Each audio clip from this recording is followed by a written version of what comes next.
माँ के नाम पे तो एक धब्बा है, ठीक है।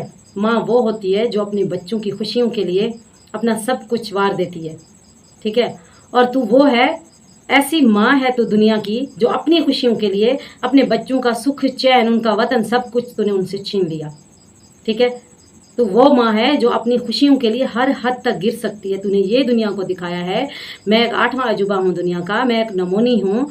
मैं अपनी खुशी के लिए, अपने ख्वाहिशात के लिए, मैं अपने पेट तक को भी क्रॉस करके आगे जा सकती हूँ। तो ये दिखा रही है। अस्सलाम वालेकुम, कैसे हैं आप सब? उम्मीद करती हूँ आप सब ठीक होंगे। तो प्यारे व्यूवर्स, आज की वीडियो में आप देखिए इसके वालिद साहब की पिक्चर और इसकी कुछ वीडियोस जो ये गांव में जाकर गांव के घर में गांव की औरतों के साथ ठुमके लगा रही है, बलोची टोपी सर के ऊपर लगा के। अभी खुद देखिए, जो अभी आजकल गांव के लोगों के ऊपर झूठ बोलती है, बकवास करती है, कहती है मैं बड़ी दुखी थी और कहती है गांव के लोगों को आज़ादी नहीं है, गांव की बच्चियां दुखी हैं, गांव की औरतें दुखी हैं। देखिए गांव में अगर कोई फंक्शन होता है, कोई शादी होती है, तो फिर लड़कियां बच्चियां किस तरह से प्रैक्टिस करती हैं शादियों में डांस करने के लिए। प्यारे व्यूवर्स, आजकल आप सबको पता है हर जगह में लोगों को जलन हो रही है। बहुत उन बेचारों की तबीयत ख़राब है, जहाँ तक मैं सुन रही हूँ, समझ रही हूँ। होनी भी चाहिए, खैर हमें कोई फ़र्क नहीं पड़ता। उनको मोशन लगे या उनकी तबीयत ख़राब हो या उनको जलन हो, जलते रहे, हमें क्या। तो दोस्तों, आज आपने वीडियो देखी होगी बांदरी की। बांदरी कोर्ट के बाहर बैठ के वीडियो बना रही थी, बहुत कुछ बक बक बक बक कर रही थी। शक्ल देखी थी इसकी आप सबने, खुसरे की मुंह वाली का चेहरा उतरा हुआ था और साथ में मरे हुए चूहे का चेहरा भी उतरा हुआ था, क्योंकि अंदर से इन दोनों को अच्छे से लिटरेशन मिली है और इस वजह से अभी इन दोनों के चेहरे के रंग उतरे हुए थे। लेकिन बाहर आके फिर भी अपनी हार नहीं मान रहे थे, बाहर आके फिर बकवास कर रहे थे। हम तो धर्म को फॉलो करते हैं, हम तो उनके शर्तों को फॉलो कर रहे हैं जो उन्होंने हम पे लागू किए थे। बहुत कुछ बकवास कर रही थी बांदरी। इस बांदरी से ये लोग नहीं पूछते, जब तू कोर्ट में जाती है तेरा मंगलसूत्र किधर उड़ जाता है, भाग जाता है, मंगलसूत्र किधर छुपाती है, तू सिंदूर को किधर छुपाती है। जब ये यहाँ से गई गाड़ी वाली से वीडियो बनाई, उसमें ना मंगलसूत्र है, ना सिंदूर लगाया हुआ था, ना मेकअप किया हुआ था। और जब कोर्ट की पेशी अपनी तारीख ये ख़त्म करके आई, तारीख के बाद बाहर आके बैठी हुई थी एक टेबल में, तो उधर देखा जाए तो हल्का सा इसने सिंदूर लगाया हुआ था। वो इसलिए कि अभी मैं बाहर निकल चुकी हूँ, अभी वीडियो में तो सिंदूर लगाना पड़ेगा। वीडियो में सिंदूर दिखा रही थी सबको, मंगलसूत्र गैप था, मेकअप भी नहीं था, चेहरा भी उतरा हुआ था, लानत पड़ी हुई थी इसके चेहरे पे। जो अंदर से इन दोनों की चित्रोल की है वो बाहर आके नहीं बता रही थी, लेकिन बाहर आके उल्टा खुश हो रही थी और कह रही थी, चेहरा तो साफ बता रहा था, फीकी सी शक्ल थी, चित्रोल इसकी अच्छी सी जज ने की होगी इस वजह से। और बाहर आके फिर अकड़ के बैठ के, ये कुछ यूट्यूबर ऐसे हैं, कुछ वो हैं, तो अपने बारे में तो बता, तू क्या है बेशरम औरत। तेरी अच्छे से कल उनने बैंड बजाई है और ऐसे बजानी भी चाहिए। और कहती मैं तो वहाँ का कानून फॉलो कर रहा हूँ। कौन से लोग जो बेल पे रहते हैं वो यूट्यूब बना के लोगों के ऊपर गलत बातें करते, ठुमके लगाते, इस बात का तो जवाब दे तू। और कहती है मैं तो बड़ी मजलूम हूँ और देखना मेरे हक में फैसला होगा। अरे तू लिखवा के आई है अंदर से, या उन्हें तुझे बोला है कि तेरे ही हक में फैसला होगा? तेरा चेहरा साफ बता रहा था, ना मुराद औरत, तेरा चेहरा बता रहा था कि अंदर से तू चित्रोल खा के आई है। और बाहर आके फिर तू अपनी अकड़ दिखा रही थी, ये अकड़ हमें ना दिखाया कर। और झूठ बोलती है मेरे बच्चे स्कूल जा रहे, कोई इसके बच्चे नहीं स्कूल जा रहे, ऐसे आके बकवास करती है कैमरे के आगे। कह रही थी वो देखो वर्दियां, वर्दियां तो लोगों ने दिखाई ही नहीं है। और तू क्या गुलाम अदसर के बारे में बकवास कर रही थी? गुलाम अदसर के बारे में बोल रही थी कि उसकी माँ अभी फौत हुई है, फिर वो घूम रहा है, फिर रहा है, उसको तो कोई परेशानी नहीं है, उसको तो कोई दुख ही नहीं है। तू मुझे बता, जब तेरा वालिद साहब फौत हुआ, तू क्यों 7वें महीने इंडिया भाग गई? तुझे क्या बाप का दुख था? तूने बाप की बरसी मनाई, बाप के दुख में तू शरीक हुई और कहती मेरा तो रो रो के बुरा हाल था। इश्क तुझे याद था कि मैंने जाना है इंडिया और मुझे इससे मरे हुए चूहे से इश्क हो गया? मरे हुए चूहे से तुझे इश्क नहीं है, हमें सब पता है तुझे किससे इश्क है और तू उधर क्या करने गई हुई है, ठीक है ना। और तू कहती है मुझे मेरे बाप का दुख है, तू रोना धोना शुरू हो जाती है। और तू उस मजलूम के बारे में कहती है कि उसकी माँ मर गई थी, तो उसको देखो, उसको कोई दुख ही नहीं है, ठीक है। तुमसे फिर भी वो अच्छा है, दिखावे की वो तो नहीं करता ना, जिस तरह से तू आके कैमरे के आगे दिखावा करती है, अंदर कुछ और बाहर कुछ और, सीधी बात तो बोलता है ना। और तुझे कौन सा दुख था तेरे बाप का? जब तेरी बहन ने तुझे मैसेज किया कि आज बाप की बरसी है और तू मेकअप लगा के ठुमके लगा रही है, तो तूने क्या बोला था? मुझे कैमरे के आगे ये सब कुछ करना पड़ता है। तू कैमरे के आगे ये सब कुछ दिखावा नहीं करेगी तो क्या तेरा गुजारा नहीं होगा? आ जाती है फिर कैमरे के आगे बैठ के बकवासें शुरू हो जाती है। तुझे कौन सा तेरे बाप का दुख था? तुझे तेरे बाप का दुख होता तो कहती मैं बाप के लिए बहुत रोती थी, मैं पल पल मर रही थी, मैं खाना नहीं खाती थी। ये तो तुझे याद था कि मैंने मरे हुए चूहे के साथ बात करनी है, ये तुझे याद था कि मैंने काले बैंगन के साथ बात करनी है और मैंने भागना है, इंडिया जाना है, मैंने कैसे मकान बेचूं, कैसे लोगों को इकट्ठा करूं, यारों को भी टाइम देना था तुझे और चूहे के पास भी तुझे भागना था। इसी वजह से तू ये सारे काम करती रही और आज तू कहती है कि मुझे मेरे बाप का दुख था और इसको इसकी माँ का दुख नहीं है। उसको तो उसकी माँ का है दुख, तुझे तेरे बाप का दुख नहीं था। ठीक है। जिस तरह के बांदरी ने काम किए, जिस तरह से इसने अपने बाप की ज़िंदगी तबाह की और ख़ुद की अपनी ज़िंदगी ख़राब की, और कहती है मैं बहुत अच्छे काम कर रही हूँ, आज मैं इंडिया में बैठ के बड़ी सुखी हूँ। तो कितना सुखी है वो हम सबको पता है। वो तेरा चेहरा बताता है, पूरी दुनिया ने तेरा चेहरा देखा है। जो तू फीकी हंसी लेके बैठी रहती है, मैं कितनी खुश हूँ, लोगों को मुझसे एतराज़ है, लोगों को तुझसे कोई एतराज़ नहीं है। तेरे 4 बच्चियों की ज़िंदगी का इधर सवाल है, ठीक है। तू जो कर, तू दफ़ा हो, तू जो तेरा दिल करे तू करती रहे। अरे तेरी ज़िंदगी है कितनी, तेरे बच्चों की तो पूरी ज़िंदगी पड़ी है। कम से कम उनके बारे में तो सोच लेती, उनके बारे में तो सोच लेती कि मेरे बच्चों की आगे की ज़िंदगी क्या होगी, मेरे बच्चों को कैसे लोग ताने देंगे। लेकिन तेरी जैसी बेशर्म औरत को क्या फ़र्क पड़ता है, तुझे फ़र्क नहीं पड़ने वाला। तू जब तक जेल नहीं जाएगी तब तक तुझे सुकून और चैन नहीं आएगा ज़िंदगी में, तब तक तेरा दिमाग ठीक नहीं होगा। जब तक तू बाहर रहेगी ऐसे तमाशे करती रहेगी। और आजकल बड़ी तू एक्टिंग कर रही है प्रेग्नेंट होने की। सबको पता है तू कितनी सच्ची है, समझी। फितनी औरत, झूठी मक्कार औरत आ जाती है। दोस्तों अभी आज की वीडियो में देखो किस तरह से बकवास कर रही है कि मैंने लाइव नहीं आना, लाइव आना, हमें क्या तेरे से, मैं लाइव नहीं आऊंगी। कौन तुझे देखता कौन है, गालियां तो तुझे देने आते हैं। किसने तुझे कहा कि तू लाइव आ। देखिए जब इसका चैनल नहीं चल रहा था तब ये 1.25 साल हो गया, 1 साल से ऊपर हो गया, ये लाइव आती थी, शॉर्ट वीडियो बनाती थी और व्लॉग कम बनाती थी। अभी जब इसका काम पूरा हो गया है, इसको सब्सक्राइबर मिल गए हैं 18-19 लाख, अभी कहती है तुम कौन और मैं कौन, अभी मैं लाइव नहीं आऊँगी। तू ना, हमें क्या तेरे से, तू लाइव आ या ना। अगर तू आती थी अपने लिए आती थी, अपने लिए आती थी, अपने बच्चों के लिए आती थी, पैसे कमाती थी। अभी तू नहीं आएगी, वो तेरा मसला है, हम लोगों का नहीं है। लेकिन मैं समझती हूँ अच्छा हुआ तू नहीं आएगी।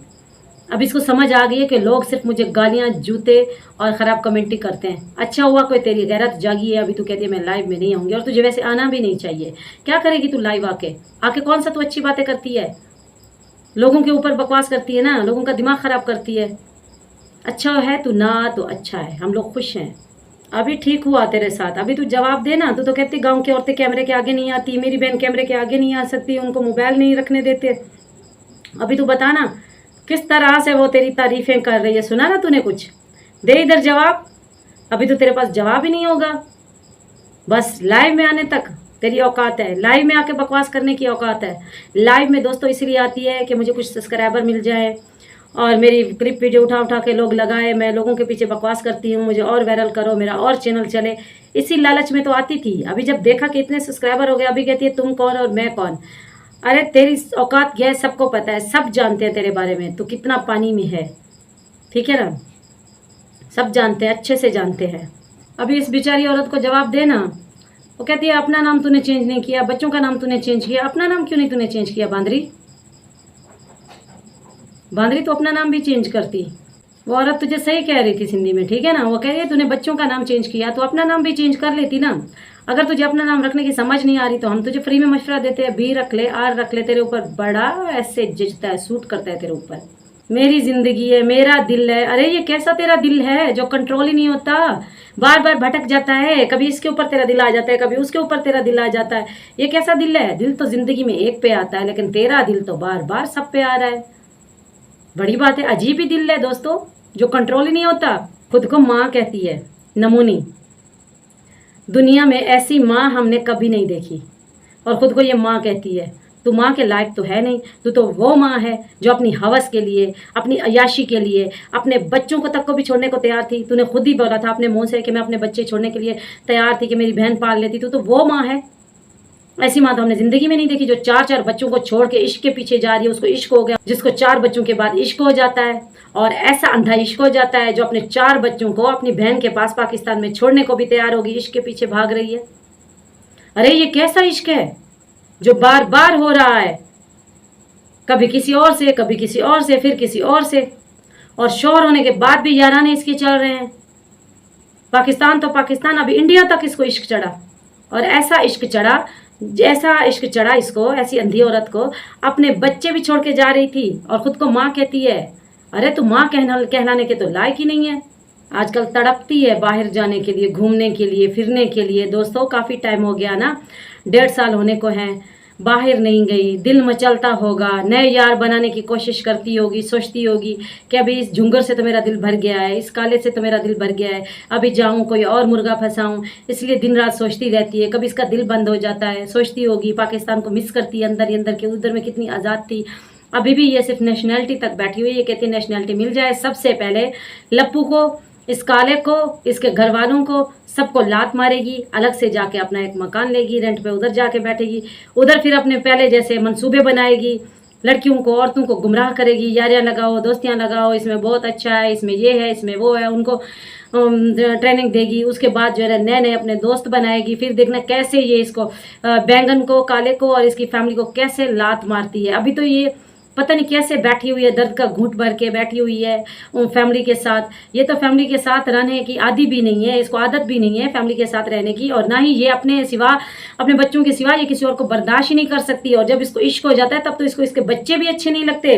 तब तो ये कहती मेरे बच्चे भी मेरी नज़रों से दूर हो जाएं और मैं सिर्फ फ़ोन पे लगी रहूं, यारों को टाइम दूं, वो आए, मैं सजूं सवरूं, ये इसके काम होते थे। अभी तो इसका दम घुटता है उधर, इसलिए तो पाकिस्तान में रब्ते करती है, सबको मिस करती है, और पाकिस्तान की अय्याशी और आज़ादी इसको बड़ी याद आती है। हमें सब पता है।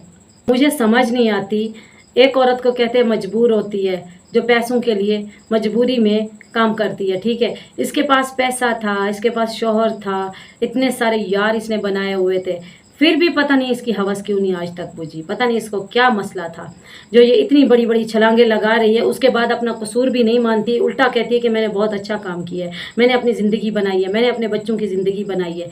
अरे ये ज़िंदगी बनाई है तूने? क्या किया है तुमने जो तू अपने आप को कहती है, फ़ख्र से कहती है कि मैंने बच्चों की भविष्य बनाया, मैंने बच्चों की ज़िंदगी बनाई है? तो उनकी ज़िंदगी ख़राब कर रही है, तो उनकी ज़िंदगी बना नहीं रही। अभी तेरा दिमाग ठिकाने पे नहीं है। जब तू जेल जाएगी तो सब कुछ ठीक हो जाएगा, फिर तुझे पता चलेगा। अपनी ज़िंदगी तो तूने बर्बाद की ही की है, साथ में तो उन 4 मासूमों की ज़िंदगियां भी ख़राब कर रही है। उसको माँ कहती है, माँ ऐसी होती है जैसी तू है। माँ के नाम पे तू एक धब्बा है। ठीक है, माँ वो होती है जो अपने बच्चों की खुशियों के लिए अपना सब कुछ वार देती है। ठीक है, और तू वो है, ऐसी माँ है तो दुनिया की जो अपनी खुशियों के लिए अपने बच्चों का सुख, चैन, उनका वतन, सब कुछ तूने उनसे छीन लिया। ठीक है, तो वो माँ है जो अपनी खुशियों के लिए हर हद तक गिर सकती है। तूने ये दुनिया को दिखाया है, मैं एक 8वां अजूबा हूँ दुनिया का, मैं एक नमूनी हूँ। मैं अपनी खुशी के लिए, अपने ख्वाहिशात के लिए, मैं अपने पेट तक को भी क्रॉस करके आगे जा सकती हूँ। तो ये दिखा रही है। ठीक है, तो ये दिखा रही है कि मेरी खुशियाँ मेरे बच्चों से भी मुझे ज़्यादा अजीज़ और बढ़ के हैं। ये तो दिखा रही है, ये तो दुनिया को एक सबक दे रही है और सिखा रही है और उनको बता रही है कि देखो मैं ऐसी माँ हूँ जो अपनी खुशियों के लिए हर हद पार कर सकती है, और तो और अपने बच्चों तक को भी छोड़ सकती है। ऐसी माँ है तुम माँ कहलाने के लायक ही नहीं है। दोस्तों, ये जो स्क्रीन पे तस्वीर चल रही है, ये इसके वालिद साहब की है। आप खुद अंदाज़ा लगाइए, ज़्यादा बड़ी ओल्ड उम्र का नहीं था, बुजुर्ग भी नहीं था। जिस तरह के गुलाम अहमद सर के 6 बच्चे, उसके ऐसे 4 बच्चे थे, 3 बेटियां 1 बेटा। जब उसकी बीवी फौत हुई, उसका भी तो हक बनता था शादी करने का, उसको भी शादी करनी चाहिए थी। लेकिन इस मनहूस औरत की वजह से, इस बेशरम औरत भी नहीं कहना चाहिए इसको, सॉरी, इस बेशरम बांदरी की वजह से उसकी शादी नहीं हुई।